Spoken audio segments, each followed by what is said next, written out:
চাকসুর vice president পদে যিনি নির্বাচিত হয়েছেন তিনি ৭,৯৮৩ ভোট পেয়ে মোহাম্মদ ইব্রাহিম হোসেন।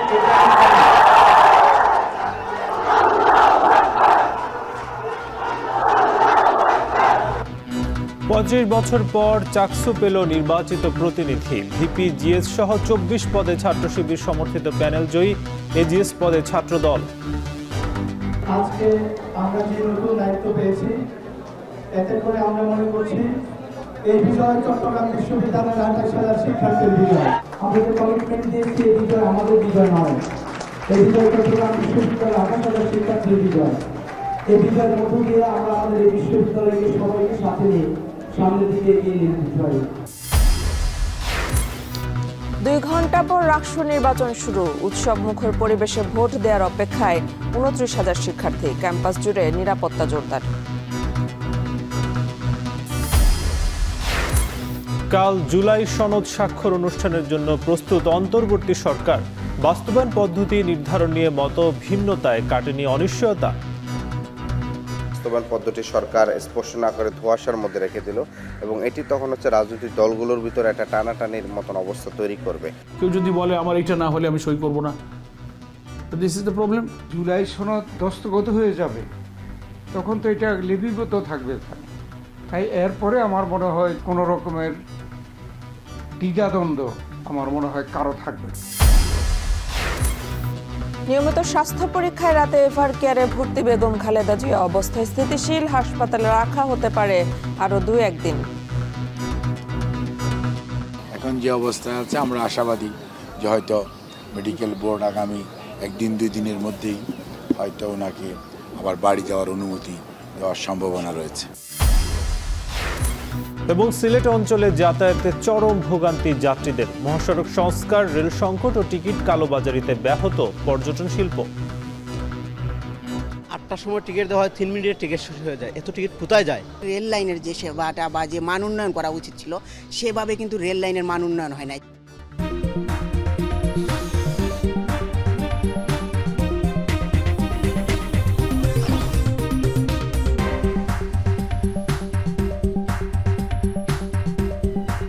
শুনছিলেন শিরোনাম। স্বাগত এখন সকালে পুরো আয়োজন জুড়ে, সঙ্গে আছি নাজমুস সাকিব এবং আমি মেহেদিন অ্যানি।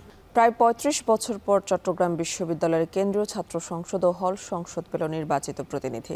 ২৬টি পদের মধ্যে ভিপি জিএচ সহ ২৪টি পদে বিপুল ভোটে জয় পেয়েছে ছাত্র শিবির সমর্থিত সম্প্রীতির শিক্ষার্থী জোট। আর এজিএস পদে জয় পেয়েছেন ছাত্রদল সমর্থিত প্রার্থী। ভোর ৫টার দিকে চাকসুর আনুষ্ঠানিকভাবে ফলাফল ঘোষণা করে নির্বাচন কমিশন। এদিকে প্রতিক্রিয়া জানাতে বিকেল ৩টায় সংবাদ সম্মেলন করবে ছাত্রদল সমর্থিত প্যানেল। বিস্তারিত প্রতিবেদনে। চট্টগ্রাম বিশ্ববিদ্যালয়ে শিক্ষার্থীদের দীর্ঘদিনের আকাঙ্ক্ষা পূরণ হলো চাকসুর ফলাফল ঘোষণার মধ্য দিয়ে। শিক্ষার্থীদের বাঁধভাঙা উচ্ছ্বাসই যেন তাদের আকাঙ্ক্ষা পূরণের প্রতিফলন। ভোর ৫টার দিকে চাকসুর নির্বাচন কমিশন আনুষ্ঠানিকভাবে ফলাফল ঘোষণা করে। মোট ১৫টি কেন্দ্রের ফলাফলে শিবির সমর্থিত ভিপি প্রার্থী ইব্রাহিম হোসেন রনি পেয়েছেন ৭,৯৮৩ ভোট। প্রতিদ্বন্দ্বী ছাত্রদল সমর্থিত প্রার্থী সাজ্জাদ হোসেন হৃদয় পেয়েছেন ৪,৩৭৩ ভোট। ছাত্র শিবিরের জিএস প্রার্থী সাইদ বিন হাবিব পেয়েছেন ৮,০৩১ ভোট। আর ছাত্রদলের জিএস প্রার্থী সাফায়েত হোসেন পেয়েছেন ২,৬৩৯ ভোট। এজিএস পদে জয়ী হয়েছেন ছাত্রদল সমর্থিত প্রার্থী আইয়ুবুর রহমান তৌফিক। এই পদে শিবির সমর্থিত প্রার্থী সাজ্জাদ হোসেন মুন্না পেয়েছেন ৫,০৮৩ ভোট। চাকসুর সভাপতি হলেন উপাচার্য মহোদয়, আর চাকসুর ভাইস প্রেসিডেন্ট পদে যিনি নির্বাচিত হয়েছেন এই শিক্ষার্থীদের ভালোবাসায় যে এই পদে অলংকৃত হবেন তার নাম আমি ঘোষণা করছি। তিনি ৭,৯৮৩ ভোট পেয়ে মোহাম্মদ ইব্রাহিম হোসেন। বিপুল এই জয়ে উচ্ছ্বসিত ছাত্র শিবির সমর্থিতরা। তবে ব্যালট পেপার জালিয়াতি সহ নানা অভিযোগ তুলে ধরে সংবাদ সম্মেলন করে দ্রোহ পর্যট, বৈচিত্র্যের ঐক্য প্যানেল ও অসহিংস ঐক্য প্যানেল। এখানে ২০ জনের ব্যালট পেপার দেওয়া হয়েছে প্রিসাইডিং অফিসারের সিগনেচার ছাড়া, এবং এটার মধ্য দিয়ে এই নির্বাচনের যে প্রক্রিয়া সেটি আসলে প্রশ্নবিদ্ধ হচ্ছে। আমরা তাদেরকে বলেছি যে সুষ্ঠু তদন্তের ভিত্তিতে অভিযোগের নিষ্পত্তি করা হোক। ভোটাররা যে ভোট দিচ্ছে এই যে প্রমাণস্বরূপ একটা হচ্ছে রিসিভ কপি হচ্ছে প্রশাসনের কাছে রাখার জন্য, আর অন্য আরেকটা যে কপি সেটা হচ্ছে ভোটারদের হচ্ছে দেওয়ার জন্য, কিন্তু প্রশাসন হচ্ছে এটা করেনি। এদিকে ভোটে ফলাফলে শিবির প্যানেলের জয়ে নানা অনিয়মের অভিযোগ তুলে বৃহস্পতিবার বেলা ৩টায় বিশ্ববিদ্যালয়ের সংবাদ সম্মেলন করবে ছাত্রদল। বিভিন্ন দলের অভিযোগ ও পাল্টা অভিযোগ থাকা সত্ত্বেও শিক্ষার্থীদের স্বতঃস্ফূর্ত অংশগ্রহণ ও উচ্ছ্বাসে চাকসু নির্বাচন বহুদিন পর প্রাণ ফিরিয়ে দিয়েছে চট্টগ্রাম বিশ্ববিদ্যালয়ের ক্যাম্পাসে। অতসী কর্মকার, এখন। দীর্ঘ ৩৫ বছর পর অনুষ্ঠিত হচ্ছে রাজশাহী বিশ্ববিদ্যালয় কেন্দ্রীয় ছাত্র সংসদ রাকসু নির্বাচন। এ উপলক্ষে পুরো ক্যাম্পাসে চলাচলের নিয়ন্ত্রণ আর আইন শৃঙ্খলা রক্ষায় শক্ত অবস্থানে প্রশাসন। সকাল ৯টা থেকে শুরু হয়ে রাকসু নির্বাচনের ভোট গ্রহণ চলবে বিকেল ৮টা পর্যন্ত। বিশ্ববিদ্যালয়ের প্রাঙ্গণ থেকে আমাদের সহকর্মীরা যুক্ত হচ্ছেন, সহকর্মী রাকিবুল হাসান, রাজীব সেলিম এবং আমিরুল বাপ্পি। এই তিনজনের সঙ্গে আমরা যুক্ত হব। শুরুতেই যেতে চাই রাকিবের কাছে। রাকিব, জানাবেন যে ঠিক কয়েক ঘন্টা পরে যেহেতু নির্বাচনটা শুরু হচ্ছে, সেক্ষেত্রে ভোটারদের মধ্যে কেমন উচ্ছ্বাসটা দেখছেন এবং বিশ্ববিদ্যালয়ের সার্বিক নিরাপত্তা ব্যবস্থা কেমন দেখছেন? সাকিব, আসলে দীর্ঘ ৩৫ বছর পর রাকসু নির্বাচন হতে যাচ্ছে। এটি রাজশাহী বিশ্ববিদ্যালয়ের বর্তমান শিক্ষার্থীদের প্রত্যেকের কাছে আসলে নতুন। একই সাথে আসলে যারা প্রার্থী হয়েছেন ৯০৫ জন প্রার্থী, তাদের প্রত্যেকের কাছে এই বিষয়টি একেবারেই নতুন। সেক্ষেত্রে উচ্ছ্বাস উদ্দীপনা আমরা গতকালকে থেকেই দেখছি এবং দীর্ঘ যে প্রচারণা সেই সময়ও দেখেছে। তবে এই নির্বাচন যেন সুষ্ঠুভাবে অনুষ্ঠিত হয় সে কারণে রাজশাহী বিশ্ববিদ্যালয় প্রশাসন এবং রাকসু যে নির্বাচন কমিশন তারা একেবারে পুরো ক্যাম্পাসটিকে কিন্তু ৩ স্তরের নিরাপত্তা বলয়ে ঢেকেছেন এবং এখানে প্রশাসন সকাল থেকেই আমরা দেখছি একেবারে ভোর থেকে কিন্তু আমরা প্রধান ফটকে আছি। এখান থেকে শুরু করে অন্যান্য যে সমস্ত 4টি গেট এবং যে 6টি প্রবেশদ্বার, প্রত্যেকটি জায়গায় খুব কঠোর অবস্থানে এসেছে প্রশাসন। এবং কিছুক্ষণ আগে আমরা দেখলাম যে পুলিশের বিভিন্ন বাস আসলে রাজশাহী বিশ্ববিদ্যালয়ের ভেতরে ঢুকেছে এবং যেখানে যেখানে তাদের দায়িত্ব সেগুলো কিন্তু দায়িত্বর জায়গায় কিন্তু তারা ডিপ্লয় হয়ে গেছে ইতিমধ্যে। আমরা প্রধান ফটকের সামনে যেটি দেখছি, র্যাবের কিন্তু একটি বিশেষ দল সেখানে অবস্থান নিচ্ছেন, এখানে তল্লাশি করছেন এবং পরীক্ষা নিরীক্ষার মধ্য দিয়ে কিন্তু আসলে প্রবেশ করতে দেয়া হচ্ছে। আপনি জানেন যে রাজশাহী বিশ্ববিদ্যালয়ের যারা শিক্ষার্থী প্রায় ২৯,০০০ শিক্ষার্থী, তারা কিন্তু আসলে তাদের যে স্টুডেন্ট কার্ড সেটি নিয়ে প্রবেশ করতে পারবেন এবং অন্যান্য যারা আছেন তাদেরকে নির্বাচন কমিশনের পক্ষ থেকে বিশেষ পাস দেওয়া হয়েছে। সেই পাস ব্যতীত আসলে কেউ ঢুকতে পারবেন না এবং একই সাথে যেই সমস্ত গাড়িগুলো বিশ্ববিদ্যালয়ে ব্যতীত থাকবে তাদেরকেও আসলে পাস দেওয়া হয়েছে। সেক্ষেত্রে সব কিছু আসলে পরীক্ষা নিরীক্ষা পর্যবেক্ষণ করেই আসলে প্রবেশ করতে দেওয়া হচ্ছে এবং এই বিশ্ববিদ্যালয়ে যে দীর্ঘদিন পর নির্বাচন হচ্ছে সেই নির্বাচন যেন খুব সুষ্ঠুভাবে সুন্দরভাবে অনুষ্ঠিত হয় এবং নির্ঝঞ্ঝাটভাবে অনুষ্ঠিত হয়, সে কারণে যাবতীয় ব্যবস্থা ইতিমধ্যেই রাজশাহী বিশ্ববিদ্যালয় নির্বাচন কমিশনের গ্রহণ করেছে এবং আমরা সকাল থেকেই কিন্তু বিশ্ববিদ্যালয়ের প্রত্যেকটি জায়গায় সেই বিষয়গুলো দেখছি। শুধুমাত্র আইন শৃঙ্খলা রক্ষাকারী বাহিনী নয়, এর মধ্য দিয়ে এখানে যে রোভার স্কাউট রয়েছে, বিএনসিসি রয়েছে, তারাও কিন্তু দায়িত্ব পালন করবেন এবং এইখানে যান চলাচল কেমন হবে সেই বিষয়ে কিন্তু আসলে একটি ট্রাফিক রুলস সেটি নির্বাচন কমিশন বলে দিয়েছে। সেটি কাজলা গেট থেকে প্রবেশ করবে এবং কাজলা গেট প্রবেশ করে প্যারিস রোড সিনেট ভবনের সামনে দিয়ে সেখানে আসলে সকলকে নেমে যেতে হবে এবং সেখান থেকে অন্যান্য একাডেমিক ভবনগুলো নিয়ে কিন্তু সকলে আসলে চলাচল করতে পারবেন এবং পরবর্তীতে এই প্রধান ফটক দিয়ে বের হয়ে যেতে হবে। অন্যদিকে আসলে চারুকলা গেট দিয়ে প্রবেশ করে যে বিশ্ববিদ্যালয়ের রেল স্টেশন গেট রয়েছে সেখান দিয়ে আসলে বের হয়ে যাবেন। সুতরাং বিশ্ববিদ্যালয়ের এই যে প্রত্যেকটি জায়গা আসলে চলাচল নির্বিঘ্ন করার জন্য এবং সুষ্ঠুভাবে আসলে পরিচালনার জন্য এই নিয়মগুলো করা হয়েছে। তো প্রধান ফটকের সামনে আমরা দেখলাম যে খুব নিরাপত্তার মধ্য দিয়ে আসলে প্রবেশ করতে দেওয়া হয়েছে। এর থেকে ঠিক পশ্চিম দিকে বিশ্ববিদ্যালয়ের আরেকটি বড় গেট রয়েছে, কাজলা গেট, সেখানে আছে সহকর্মী রাজীব সেলিম। আমরা একটু সেখানকার খবর জানবো। সেখানে সেলিম পুলিশ ফাঁড়ি রয়েছে এবং সেখানে আরও বেশি পুলিশ থাকার কথা, সেক্ষেত্রে সেই জায়গাটা কি দেখছেন একটু যদি আমাদের দর্শকদের জন্য বলতেন সেলিম। হ্যাঁ রাকিব, কাজলা গেটেও কিন্তু ওই প্রধান ফটকের মতোই আসলে নিরাপত্তা চাদরে ঢাকা রয়েছে। এখানে পুলিশ ফাঁড়ি রয়েছে এই গেটের সাথেই, সে কারণে পুলিশের সদস্যরা সকাল থেকে এখানে অবস্থান করছেন এবং এখানে পুলিশ সদস্যরা সকাল থেকে প্রবেশ করছেন। নির্বাচন সংশ্লিষ্ট যারা রয়েছেন, নির্বাচনের ভোট গ্রহণের বিভিন্ন দায়িত্বপ্রাপ্ত যারা রয়েছেন, তারা এখানে প্রবেশ করছেন এবং তাদের পরিচয় নিশ্চিত করেই এখানে প্রবেশ করতে দেয়া হচ্ছে। এবং বিশ্ববিদ্যালয়ের যে 16টি প্রবেশপথ রয়েছে তার মধ্যে 4টি প্রবেশপথ খোলা রয়েছে। এই বাইরে যারা ক্যাম্পাসের বাইরে যে ভোটাররা থাকেন তারা এই পথেই প্রবেশ করবেন। 9টা থেকে ভোট গ্রহণ শুরু হবে এবং 28,901 জন ভোটার ভোট প্রদান করবেন।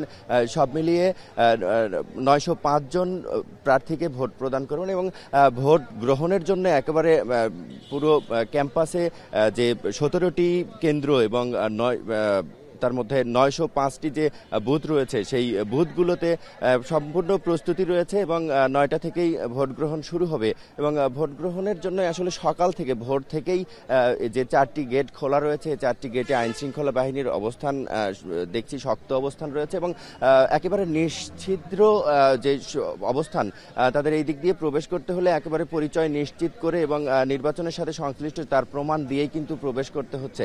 আর এই পথে প্রবেশ করে যারা নির্বাচন সংশ্লিষ্ট ভোট গ্রহণের সাথে জড়িত তারা একেবারে সবকিছু প্রস্তুত করে নেবেন এবং 9টা থেকে ভোটাররা ভোট প্রদান করবেন এখানে। আর এই নিরাপত্তা নিশ্চিতের জন্য রাজশাহীর আশপাশের 8টি জেলা থেকে সব মিলিয়ে 2300 জন পুলিশ সদস্যকে এখানে নিয়ে আসা হয়েছে এবং সেই সাথে রয়েছে 12 প্লাটুন র্যাব এবং 6 প্লাটুন বিজিবি রয়েছে এই নিরাপত্তা নিশ্চিতের জন্য।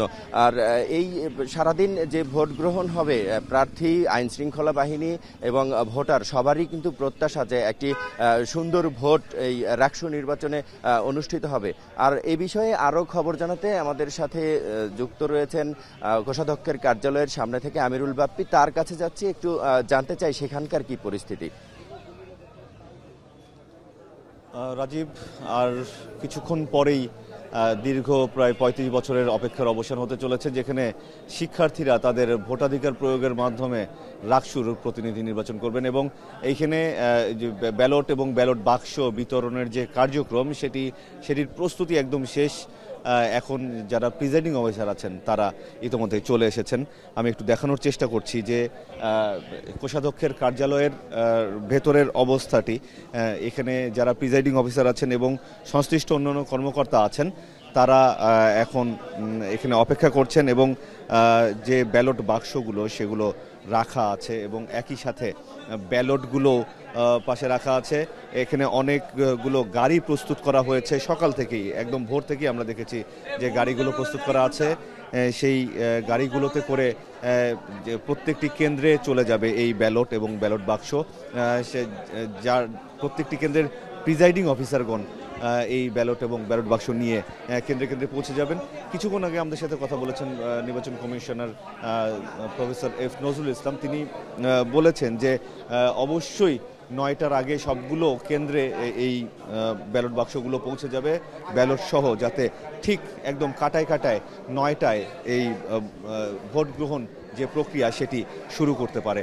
এবং আমরা গত কয়েকদিন ধরেই যে দেখছি যে সাজ রব সেটির একেবারেই শেষ মুহূর্ত বলা যায়, যেহেতু এই বাক্সগুলো একদম স্বচ্ছ ব্যালট বাক্সগুলো রেডি হয়ে আছে এবং এগুলো এখন যার যার হলে নিয়ে যাবেন প্রিজাইডিং অফিসাররা। তাই এই সাজের একদম শেষ মুহূর্ত এবং শেষ মুহূর্তের যে কার্যক্রম সেটি শুরু হয়েছে এবং এই যে এখন যে প্রধান নির্বাচন কমিশনার তিনি বুঝিয়ে দিচ্ছেন প্রিজাইডিং অফিসারদেরকে যে কিভাবে আসলে ভোট দেওয়া শেষে যেই ব্যালট পেপারগুলো সেই বাক্সের মধ্যে ফেলা হবে। কিছুক্ষণের মধ্যেই এই ব্যালট বাক্সগুলো চলে যাবে কেন্দ্রে কেন্দ্রে এবং এই যে আপনি নিশ্চয়ই দেখতে পাচ্ছেন ক্যামেরার মাধ্যমে ব্যালট বাক্সগুলো কিন্তু গাড়িতে তোলার যে প্রক্রিয়া সেটি ইতিমধ্যেই শুরু হয়েছে। এই যে প্রথম, দ্বিতীয় এবং তৃতীয় করে ব্যালট বাক্সগুলো এই যে গাড়িতে তোলার যে প্রক্রিয়াটি সেটি শুরু হয়েছে। এইটা একদম 17 কেন্দ্রে কিছুক্ষণের মধ্যে পৌঁছে যাবে এবং ঠিক 9টায় শুরু হয়ে যাবে এবার রাকসু নির্বাচনের যে ভোট গ্রহণ প্রক্রিয়া সেটি। তো এই ছিল আমার কাছে রাকসুর কোষাধ্যক্ষের কার্যালয় থেকে ব্যালট বাক্স বিতরণের সবশেষ অবস্থা।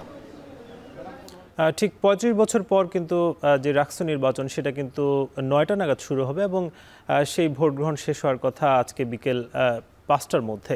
আমাদের সহকর্মীরা জানাচ্ছিলেন যে সার্বিক পরিস্থিতি এবং ভোটের আগে আসলে যেই প্রস্তুতি চলছে সেসব বিষয়ে আমরা জানছিলাম। আগামীকাল জুলাই সনদ স্বাক্ষর অনুষ্ঠানের সকল প্রস্তুতি থাকলেও বাস্তবায়ন পদ্ধতি নির্ধারণ না হওয়ায় নতুন করে অনিশ্চয়তা তৈরি হয়েছে। এনসিপির দাবি, সনদ বাস্তবায়ন পদ্ধতি ঘোষণা না হলে সনদ সই দলগুলোর মধ্যে দ্বন্দ্ব তৈরি করবে। জামায়াতে ইসলামী বলছে, বাস্তবায়ন পদ্ধতি স্পষ্ট না করে সই হলে জটিলতা বাড়বে। এদিকে বিএনপির দাবি, সনদ স্বাক্ষরের মাধ্যমেই দলগুলোর সকল অনিশ্চয়তা কাটবে। দলগুলোর এমন বিপরীতমুখী বাস্তবতাকে সামনে রেখেই সনদ সই অনুষ্ঠানকে ইতিহাসের সন্ধিক্ষণ বলছেন অধ্যাপক ডক্টর আলী রিয়াজ। বিস্তারিত জাওয়াদ মাহমুদের প্রতিবেদনে। 17 অক্টোবর বহুল প্রতীক্ষিত জাতীয় জুলাই সনদ স্বাক্ষর অনুষ্ঠান হবে মহান জাতীয় সংসদ ভবনের এই দক্ষিণ প্লাজায়। বিএনপি, জামায়াত, এনসিপি সহ ফ্যাসিবাদ বিরোধী প্রায় সবগুলো রাজনৈতিক দল ও বিশিষ্টজনরা অংশ নেবে এই স্বাক্ষর অনুষ্ঠানে। ইতিমধ্যেই সকল প্রস্তুতি সম্পন্ন করেছে জাতীয় ঐকমত্য কমিশন। প্রশ্ন হলো, একদিন বাদেই যখন এই জুলাই সনদে স্বাক্ষর হচ্ছে, তখন সনদ ঘিরে সকল শঙ্কা কাটল কিনা?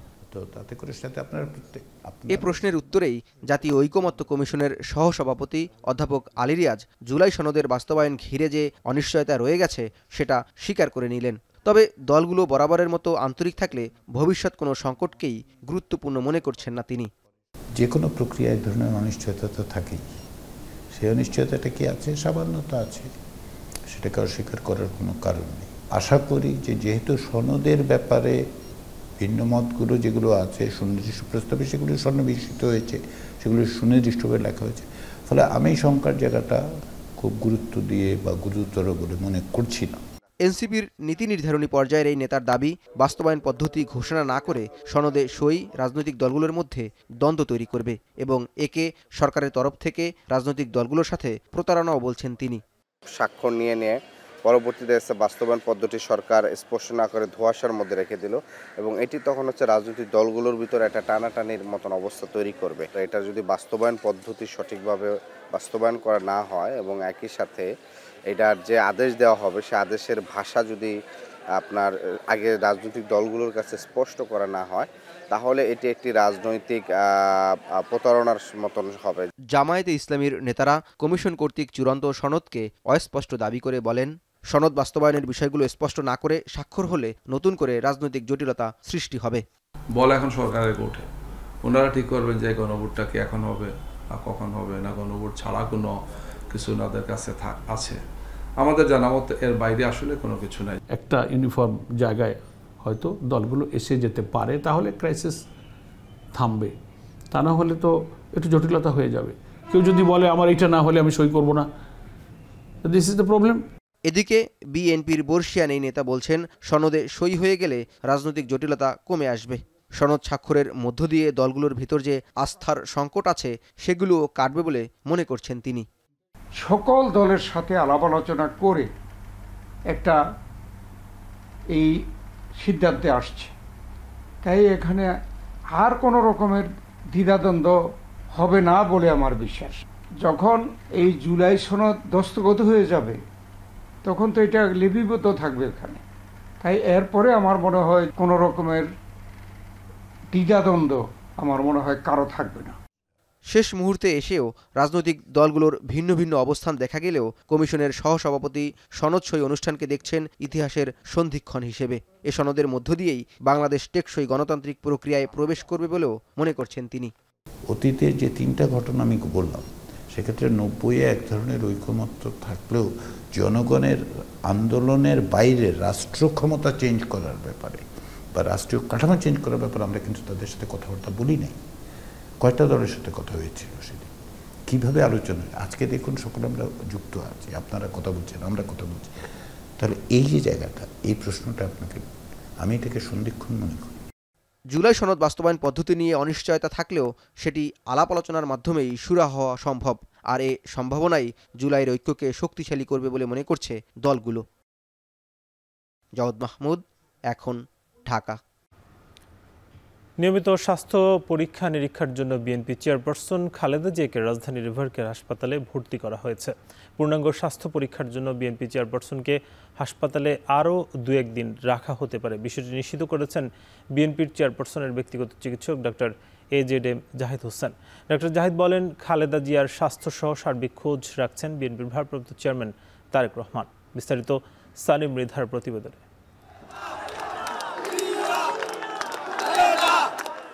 দীর্ঘদিন ধরে রাজধানীর এভারকেয়ারে স্বাস্থ্য পরীক্ষা করছেন সাবেক প্রধানমন্ত্রী ও বিএনপি চেয়ারপারসন খালেদা জিয়া। সেই ধারাবাহিকতায় বুধবার রাত 12:15টার দিকে রাজধানীর এভারকেয়ারে আসেন তিনি। পরে খালেদা জিয়ার ব্যক্তিগত চিকিৎসক সহ মেডিকেল বোর্ডের সিদ্ধান্ত মোতাবেক এভারকেয়ার হাসপাতালে তাকে ভর্তি করানো হয়। এ সময় বিএনপি স্থায়ী কমিটির সদস্য বিএনপি চেয়ারপারসনের ব্যক্তিগত চিকিৎসক ডাক্তার AZM জাহিদ হোসেন জানান, খালেদা জিয়ার বর্তমান অবস্থা স্থিতিশীল রয়েছে। তার পূর্ণাঙ্গ স্বাস্থ্য পরীক্ষার জন্য হাসপাতালে আরও 2-1 দিন রাখা হতে পারে এবং উনি মোটামুটি এখন যে অবস্থায় আছে আমরা আশাবাদী যে হয়তো মেডিকেল বোর্ড আগামী 1-2 দিনের মধ্যেই হয়তো ওনাকে আবার বাড়ি যাওয়ার অনুমতি দেওয়ার সম্ভাবনা রয়েছে। বিগত সময় খালেদা জিয়াকে হয়রানি করা হয়েছে উল্লেখ করে ডাক্তার জাহিদ বলেন, আওয়ামী সরকারের আমলে খালেদা জিয়াকে সুচিকিৎসা থেকে বঞ্চিত করা হয়েছে, ফলে বর্তমানে পরিস্থিতি একটু জটিল হয়ে পড়েছে। যখন উনি জেলখানায় ছিলেন এবং চিকিৎসাটা রেস্ট্রিক্টেড ছিল, দেশে বা বাইরে চিকিৎসা করার ব্যাপারে অনেক প্রতিবন্ধকতা সৃষ্টি করা হয়েছিল, তখন আমরা যথাযথ চিকিৎসা যেটি ওনার পাওয়া উচিত সেটি অনেক ক্ষেত্রে আমরা করতে না পারার কারণেই।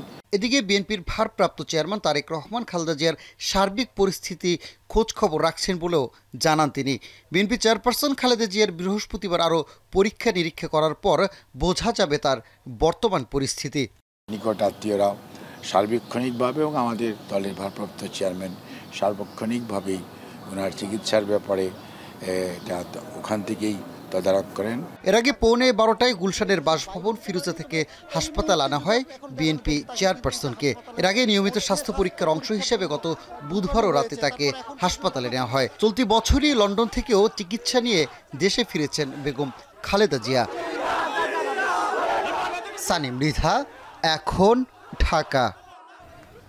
পর্যটন, চা আর প্রাকৃতিক সৌন্দর্যে ভরপুর সিলেটের সবচেয়ে বড় সমস্যা যোগাযোগ ব্যবস্থা। ঢাকা সিলেট মহাসড়কে ধীর গতিতে সংস্কার চলায় ভ্রমণের জন্য অধিকাংশ মানুষের প্রথম পছন্দ রেল। তবে চাহিদার তুলনায় ট্রেনের সংখ্যা অপর্যাপ্ত থাকায় কয়েক মাস ধরে চরম দুর্ভোগ পোহাচ্ছেন সিলেটবাসী। রেল সংকট, টিকিট কালোবাজারি আর দুর্বল রাস্তায় ঘন ঘন দুর্ঘটনা সব মিলিয়ে চরমভাবে ব্যাহত হচ্ছে পর্যটন শিল্প। তাই ঢাকার সাথে যোগাযোগ ব্যবস্থা দ্রুত উন্নতির জন্য সিলেট ঢাকা ও সিলেট চট্টগ্রাম রুটে স্পেশাল ট্রেন চালুর দাবি স্থানীয়দের।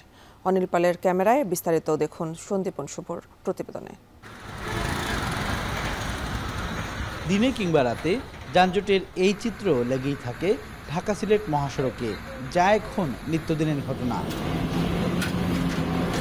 ঢাকা সিলেট মহাসড়কের প্রায় 250 কিলোমিটার পথ পাড়ি দিতে আগে সময় লাগত 5 থেকে 6 ঘন্টা, কিন্তু বর্তমানে এই সড়কে ধীরগতির মেরামত কাজের জন্য সময় লাগছে 16 থেকে 18 ঘন্টা।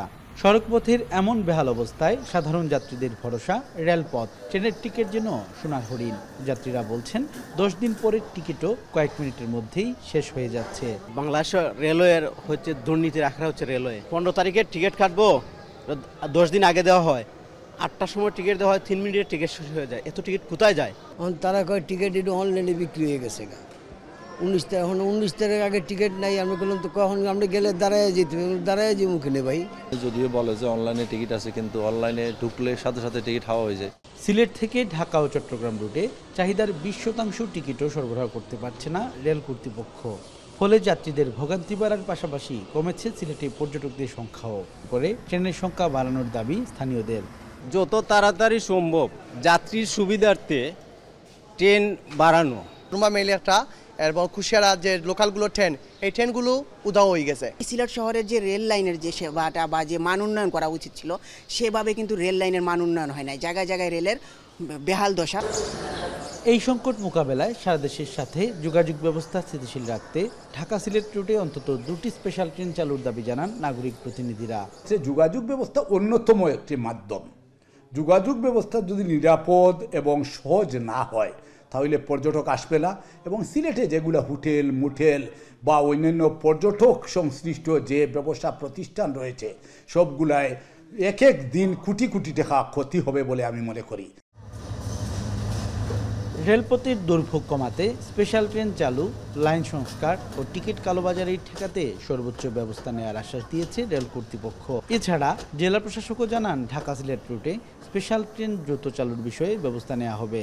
আমাদের পর্যাপ্ত বগির সংকট আছে, ইঞ্জিন সংকট আছে, তখন আমাদের এই অবস্থার প্রেক্ষিতে আমাদের ঊর্ধ্বতন কর্তৃপক্ষ প্রতিটা ট্রেনে এক্সট্রা বগি সংযোজন করতেছে এবং আরও চেষ্টা করতেছে যদি লোড টানতে পারে আরও বগি দেওয়ার চেষ্টা করতেছে। আমরা কাজ করার চেষ্টা করছি কোন কোন জায়গায় সমস্যাটা করছে, এখানে লোকালি যারা দায়িত্বে আছেন আমাদের সরকারি লোকজন তারা কেউ সমস্যা করছেন কিনা বা থার্ড পার্টি অনেকে করতেছে কিনা, এটা করে লোকালি যেটা নিয়ন্ত্রণ করা যায় সেটা আমরা অবশ্যই করব। এটা আমরা অবশ্যই করব, কারণ সিলেট রেলওয়ে স্টেশন কেন্দ্রিক কোনো ধরনের কালোবাজারি হোক এটা আমরা কোনোভাবেই আমরা করতে। এর আগেও সিলেট থেকে ঢাকা এবং সিলেট থেকে কক্সবাজার রুটে স্পেশাল ট্রেন চালুর সিদ্ধান্ত নেওয়া হলেও অজ্ঞাত কারণে নতুন কোনো ট্রেন চালু হয়নি এই দুই রুটে। ঢাকা সিলেট মহাসড়কের বেহাল দশায় জনসাধারণের একমাত্র ভরসার নাম এই রেলপথ। তবে ট্রেন সংকট এবং টিকিট কালোবাজারির দৌরাত্মে জনসাধারণের পাশাপাশি পর্যটকের সংখ্যাও কমছে আশঙ্কাজনকভাবে। এমন বাস্তবতায় সবার দাবি যাতে একটি বিশেষ ট্রেন চালু করে এই সংকট সমাধান করা হয়। সন্দীপন শুভ, এখন সিলেট। মানিকগঞ্জের ঘিওরে ইছামতি নদীর সেতুর একাংশ ভেঙে যায়, ভোগান্তিতে স্থানীয়রা। সেতুর একাংশ নদীতে বিলীন হয়ে যাওয়ায় বাঁশের সাঁকো দিয়ে ঝুঁকিপূর্ণভাবে চলাচল করেন শিক্ষার্থীসহ হাজারো মানুষ। দীর্ঘদিন ধরে সংস্কারের দাবি জানালেও কার্যকর কোনো উদ্যোগ না নেয় ক্ষোভ স্থানীয়দের। আসাদ জামানের প্রতিবেদন। মানিকগঞ্জের ঘিওর উপজেলার কুস্তা পূর্বপাড়ায় ইছামতি নদীর বুকে দাঁড়িয়ে আছে জরাজীর্ণ এই সেতু। 18 লাখ টাকা ব্যয়ে 2002 সালে স্থানীয় সরকার প্রকৌশল অধিদপ্তর এলজিডি নির্মাণ করে সেতুটি। তবে নির্মাণের কিছুদিনের মধ্যেই নদী ভাঙন আর বর্ষার পানির তোড়ে সেতুর এক পাশ নদীগর্ভে বিলীন হয়ে যায়। সেতুর 1/3 ভাঙাচোরা অবস্থায় টিকে থাকলেও স্থানীয়রা বাঁশ দিয়ে সাঁকো তৈরি করে যাতায়াত করছেন। সেতুটি দিয়ে কুস্তা, ঠাকুরকান্দি, হররা, বিনোদপুর, খলসি সহ অন্তত 12 থেকে 14 গ্রামের হাজারো মানুষ প্রতিদিন ঝুঁকি নিয়ে চলাচল করেন। স্কুলগামী শিশু থেকে কৃষক, ব্যবসায়ী এমনকি রোগী নিয়ে যাতায়াতেও ভোগান্তি সাধারণ মানুষের। স্থানীয়দের অভিযোগ, দীর্ঘদিন ধরে সংশ্লিষ্ট কর্তৃপক্ষের কাছে আবেদন জানালেও সেতুটি সংস্কারে কোনো পদক্ষেপ নেওয়া হচ্ছে না। স্কুলে বাচ্চা কাচ্চা নিয়ে 20 টাকা ভাড়া দেওয়া যেতে হয়, আমার বাসা এখানে যাওয়া লাগে মুড় দিয়ে। অনেকে পড়ে টুরে যায়, অনেক সময় ব্রিজে হলাম ভাঙ্গা, অনেক দিন ধরে ঠিক হয় না। একজন মানুষ অসুস্থ হলে তাদের নিতে সমস্যা হয়ে যায়।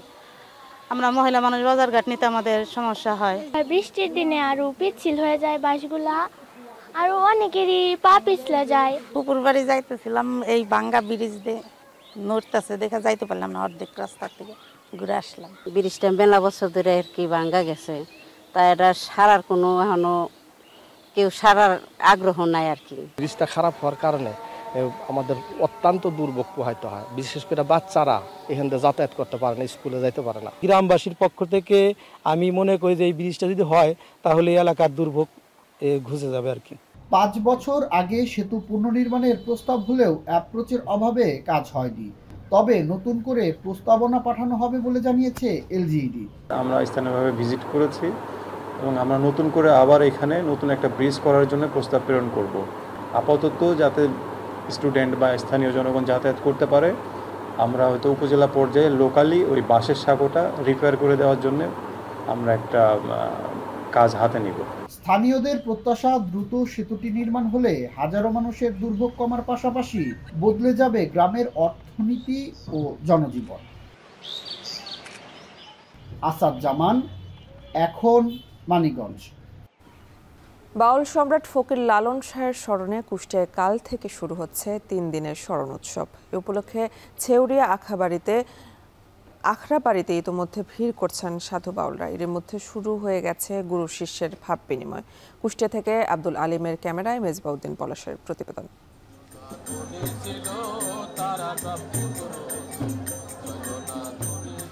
সাইজির বারামখানায় বসেছে বাউল সাধুর হাট। প্রথমবার জাতীয়ভাবে পালিত হচ্ছে বাউল শিরোমণি ফকির লালন শাহের ১৩৫তম শিরোধান দিবস। ১৭ অক্টোবর থেকে ছেউরিয়ার লালন আকড়াবাড়িতে শুরু হবে ৩ দিনের স্মরণোৎসব। বাংলা ১২৯৭ সালের পহেলা কার্তিকে দেহত্যাগ করেন ফকির লালন শাহ। এরপর থেকেই তার ভক্ত ও অনুসারীরা দিনটি লালন স্মরণোৎসব হিসেবে পালন করে আসছেন। এরই মধ্যে দিনটি পালনে দেশ বিদেশের বিভিন্ন প্রান্ত থেকে সাধু বাউলরা এসেছেন আকড়াবাড়ির আঙ্গিনায়। এর আগে শুনেছি, কিন্তু বাস্তবতায় দেখা হয়নি। এখন আমরা বাস্তবতায় দেখে আসলে খুবই আনন্দিত। ইন্ডিয়া থেকে এসেছি, লালনের গান শুনেছি। আরব জাহানের নবীকে ফলো করত, বাংলা ভাষাভাষীতে আমরা লালনকে নজরুলকে ফলো করি। মানুষ বুঝলে শোনান মানুষ, সাহিত্য সেই কর্মই করে গেছে। প্রতিটা হরপে হরপে এই মানুষ কল্যাণের জন্যই মানুষ আরো ব্যাকুল হয়ে যাচ্ছে। লালন অনুসারীরা জানান, স্মরণোৎসবের সময় ঘনিয়ে এলে সাইজির আকড়ায় কখন পৌঁছাবেন সেই অপেক্ষায় দিন গোনেন তারা। তিনি আবির্ভূত হয়েছেন, স্রষ্টা তাকে মানুষের কল্যাণের জন্য পৃথিবীতে প্রেরণ করেছিলেন। তিনি তার কাজ, তার সঙ্গীত, তার কালামের মধ্যে আমাদের জানিয়ে গেছেন। আমরা সেই বিশ্বাসে তাকে গ্রহণ করি, অর্জন করি এবং তার জন্য এখন পর্যন্ত অপেক্ষা। জেলা প্রশাসক জানান, উৎসব নির্বিঘ্ন করতে প্রশাসনের পক্ষ থেকে সব ধরনের প্রস্তুতি সম্পন্ন হয়েছে। সেই সাথে সবাইকে সহযোগিতার আহ্বানও জানান তিনি। লালনের জীবন আদর্শ, তার যে কর্মকাণ্ড, এটা সম্বন্ধে আলোচনা হবে এবং সাথে সাথে তার যে সঙ্গীত সেটিও সেটি পরিবেশন হবে। এটা যারা সব জেলাতেই অনুষ্ঠিত হবে। এটা আমাদের জন্য অত্যন্ত গর্বের বিষয়, অত্যন্ত তাৎপর্যপূর্ণ আমাদের জন্য। ৩ দিনের উৎসবে ভক্ত, সাধু ও বাউলরা নিজেদের মধ্যে ভাব বিনিময়ের সাথে আলোচনা হবে নানা তত্ত্বকথা ও মানবতার বাণী নিয়ে। এখন কুষ্টিয়া। কাতারের রাজধানী দোহার পর্যটক প্রিয় আল কার্নিশ সাগরে ঘুরে বেড়ানো শতাধিক পর্যটকবাহী নৌকার মালিকানা বেশিরভাগই প্রবাসী বাংলাদেশিদের। পর্যটকদের সাগর ভ্রমণ করিয়ে উপার্জিত অর্থে বেশ সন্তুষ্ট বাংলাদেশিরা। প্রতিদিনই বিকেল থেকে মধ্যরাত পর্যন্ত এসব নৌকায় চড়ে আল কার্নিশের রাতের সৌন্দর্য উপভোগ করেন দেশ বিদেশের পর্যটকরা। কাতার থেকে আনোয়ার হোসেন মামুনের তথ্য, ছবিতে বিস্তারিত। পারস্য উপসাগরের অংশ আল কার্নিশ সমুদ্র সৈকত। মধ্যপ্রাচ্যের তেল সমৃদ্ধ দেশ কাতারের রাজধানী নগরীর ঐতিহাসিক ও ব্যস্ত বাজার এলাকা সৌক ওয়াকিফ থেকে শুরু করে ওয়েস্ট বের আকাশচুম্বী ভবনের সারি পর্যন্ত বিস্তৃত এই সৈকত দোহার অন্যতম জনপ্রিয় পর্যটন কেন্দ্র। প্রতি সন্ধ্যায় কার্নিশের ঝাউবন ভরে ওঠে অসংখ্য ছোট ছোট তারাবাতিতে। হেঁটে কিংবা নৌকায় চড়ে গোধূলি আর সূর্যাস্ত উপভোগ করেন দর্শনার্থীরা। আরবি ভাষায় সাফিনা বলে পরিচিত শতাধিক পর্যটকবাহী নৌকা থরে থরে সাজানো থাকে পর্যটকদের জন্য। ভিন দেশে এসব নৌকার বেশিরভাগেরই মালিকানা ও পরিচালনার দায়িত্ব প্রবাসী বাংলাদেশিদের। চতুর্দিকে দেখলে এত সুন্দর সুন্দর ভবনগুলা কাতারে দেখে আনন্দ উপভোগ হয়। এখানে ট্যুরিস্ট বোর্ড আছে শত শত। এখানে প্রবাসীরা বিভিন্ন দেশের মানুষ, পর্যটকরা ঘুরতে আসে এই বোর্ডে করে ঘুরে। মূলত সাগর পাড়ের এই রাতের দৃশ্য এই বোর্ডে করে দেখতে খুবই চমৎকার, অসাধারণ, মনোমুগ্ধকর একটা পরিবেশ। প্রতিদিনই বিকাল থেকে গভীর রাত পর্যন্ত নৌকা ভ্রমণ ও আল কার্নিশের রাতের সৌন্দর্য উপভোগ করেন বিপুল সংখ্যক পর্যটক। নৌকায় বসে রাতের অন্ধকারে সাগর থেকে তীরের সুউচ্চ আলো ঝলমলে ইমারত অন্যরকম আনন্দ দেয় বিমোহিত প্রবাসীদের।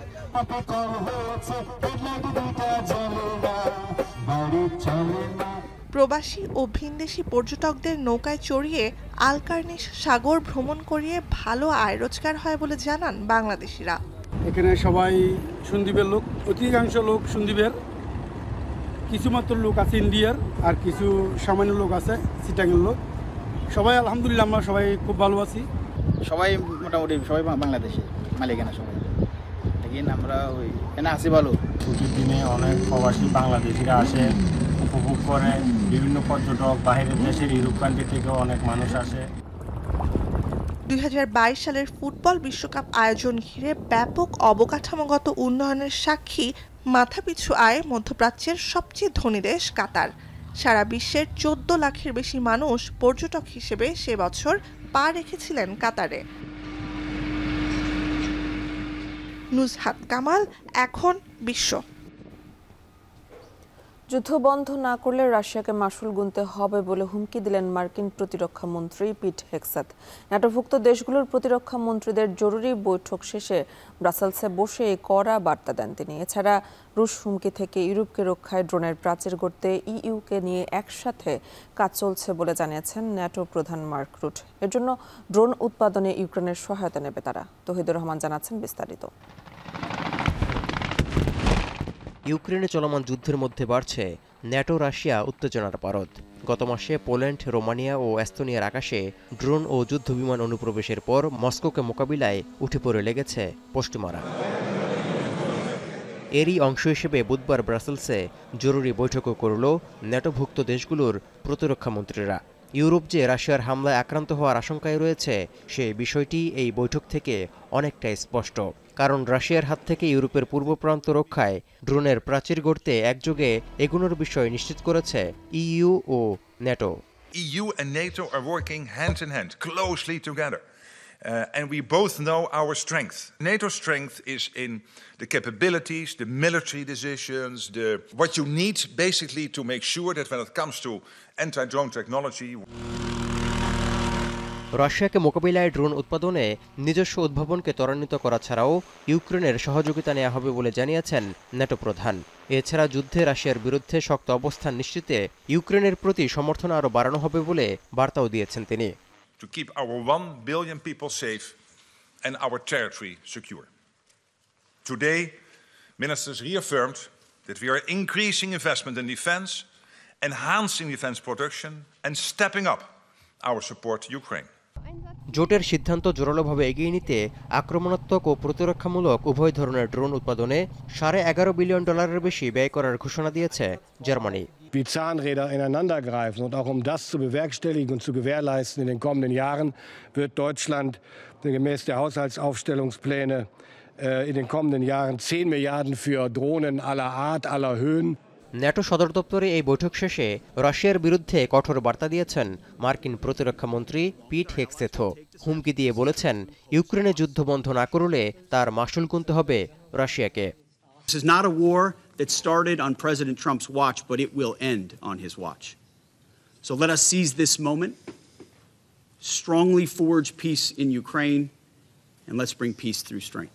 সেপ্টেম্বরে পোলিশ আকাশসীমায় রুশ ড্রোনের অনুপ্রবেশের ফলে স্পষ্ট হয়ে ওঠে ইউরোপীয় দেশগুলো বর্তমানে ড্রোনের দ্বারা সৃষ্ট হুমকি মোকাবিলায় কতটা অপ্রস্তুত।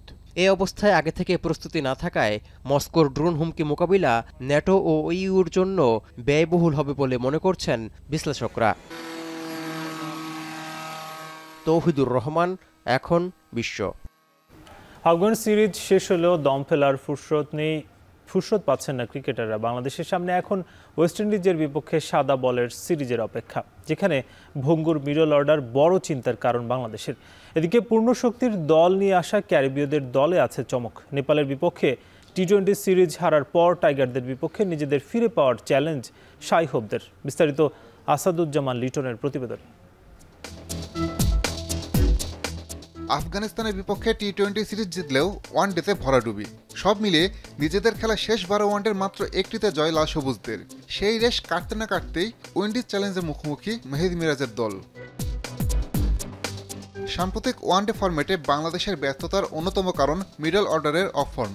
সদ্য সমাপ্ত আফগান সিরিজে 3 ওয়ানডেতে 4 থেকে 7 নম্বরে নামা ব্যাটাররা যৌথভাবে করেছেন যথাক্রমে 133, 61 ও 15 রান। গুরুত্বপূর্ণ ব্যাটিং অর্ডারে প্রতি ম্যাচে প্রায় 17.5 গড়ই বুঝিয়ে দেয় মিডল অর্ডারের দণ্ডদশা। শেষ এক বছরে মিডল অর্ডারের ব্যাটারদের গড় হিসেবে টেস্ট খেলুড়ে 12 দেশের মধ্যে 10 নম্বরে বাংলাদেশ। টাইগারদের নিচে আছে কেবল জিম্বাবুয়ে ও অস্ট্রেলিয়া। একই সময়ে বাংলাদেশের মিডল অর্ডারের চেয়ে ভালো ব্যাটিং করে রান করেছেন নেপাল, যুক্তরাষ্ট্র ও স্কটল্যান্ডের মতো সহযোগী দেশগুলো। কদিন পরই ঘরের মাটিতে ক্যারিবীয়দের মুখোমুখি হবে বাংলাদেশ। যারা মিডল অর্ডার ব্যাটারদের গড়ের এই তালিকায় অবস্থান করছে শীর্ষে। প্রতি ম্যাচে ক্যারিবীয় মিডল অর্ডার ব্যাটারদের গড় মিরাজদের চেয়ে 59 রান বেশি। সম্প্রতি নেপালের কাছে টি-20 সিরিজ হারলেও শেষ 5 ওয়ানডে সিরিজের 3টি জিতেছে তারা, যার মাঝে আছে বাংলাদেশকে হোয়াইট ওয়াশ করার মতো শোক স্মৃতিও। সব মিলিয়ে আসন্ন উইন্ডিজ সিরিজে বাংলাদেশকে ভালো করতে হলে চ্যালেঞ্জ জানাতে হবে সাম্প্রতিক পরিসংখ্যানকে। অন্যদিকে ক্যারিবীয়দের মিডল অর্ডারকে রুখে দেওয়ার গুরু দায়িত্ব নিতে হবে বোলারদের। তবে বড় চ্যালেঞ্জ হতে পারেন অভিষেকের অপেক্ষায় থাকা আকিম অগাস্টে। বয়সভিত্তিক দল থেকে ধাপে ধাপে তৈরি করা ব্যাটারকে ঘিরে বড় স্বপ্ন দেখছে দলটি। সব মিলিয়ে বলা যায় নামের ভার ও ঐতিহ্যের দিক থেকে ওয়েস্ট ইন্ডিজ বেশ এগিয়ে। ওয়ানডেতে দুই দলের সাম্প্রতিক ফর্মও ক্যারিবীয়দের পক্ষেই কথা বলছে। তবুও নেপালের বিপক্ষে সিরিজ হার মানসিকভাবে তাদের কিছুটা পিছিয়ে রাখবে। এই সুযোগ কাজে লাগিয়ে ঘরের মাঠে কি ঘুরে দাঁড়াতে পারবে বাংলাদেশ? মিডল অর্ডারের সাফল্য ব্যর্থতার উপরই অনেকাংশে নির্ভর করছে এর উত্তর। আসাদুজ্জামান লিটন, এখন। শেষ করবো এখন সকাল, তবে তার আগে শিরোনামগুলো আরো একবার। চাকসুর ভাইস প্রেসিডেন্ট পদে যিনি নির্বাচিত হয়েছেন তিনি ৭,৯৮৩ ভোট পেয়ে মোহাম্মদ ইব্রাহিম হোসেন।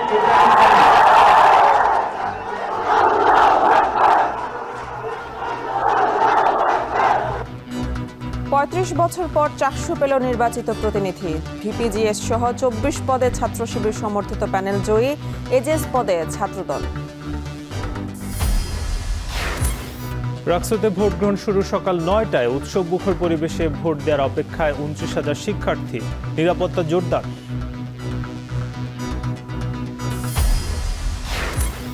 কাল জুলাই সনদ স্বাক্ষর অনুষ্ঠানের জন্য প্রস্তুত অন্তর্বর্তী সরকার। বাস্তবায়ন পদ্ধতি নির্ধারণ নিয়ে মতভিন্নতায় কাটেনি অনিশ্চয়তা। বাস্তবায়ন পদ্ধতি সরকার স্পষ্ট না করে ধোঁয়াশার মধ্যে রেখে দিল এবং এটি তখন হচ্ছে রাজনৈতিক দলগুলোর ভিতরে একটা টানাটানির মতন অবস্থা তৈরি করবে। কেউ যদি বলে আমার এটা না হলে আমি সই করব না, this is the problem. July সনদ দস্তগত হয়ে যাবে তখন তো এটা লিপিবদ্ধ থাকবে, তাই এরপরে আমার মনে হয় কোনো রকমের দ্বিধাদ্বন্দ্ব আমার মনে হয় কারো থাকবে। নিয়মিত স্বাস্থ্য পরীক্ষায় রাতে এভার কেয়ারে ভর্তি বেগম খালেদা জিয়া। অবস্থা স্থিতিশীল, হাসপাতালে রাখা হতে পারে আরও 2-1 দিন। এখন যে অবস্থায় আছে আমরা আশাবাদী যে হয়তো মেডিকেল বোর্ড আগামী 1-2 দিনের মধ্যেই হয়তো ওনাকে আবার বাড়ি যাওয়ার অনুমতি দেওয়ার সম্ভাবনা রয়েছে। এবং সিলেট অঞ্চলে যাতায়াতে চরম ভোগান্তি যাত্রীদের। মহাসড়কের সংস্কার, রেল সংকট ও টিকিট কালোবাজারিতে ব্যাহত পর্যটন শিল্প।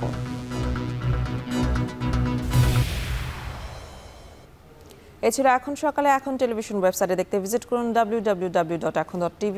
এছাড়া ফেসবুকে যুক্ত হতে পারেন facebook.com/tv.ekhon। ইউটিউবে দেখতে পারেন youtube.com/c/ekhon tv।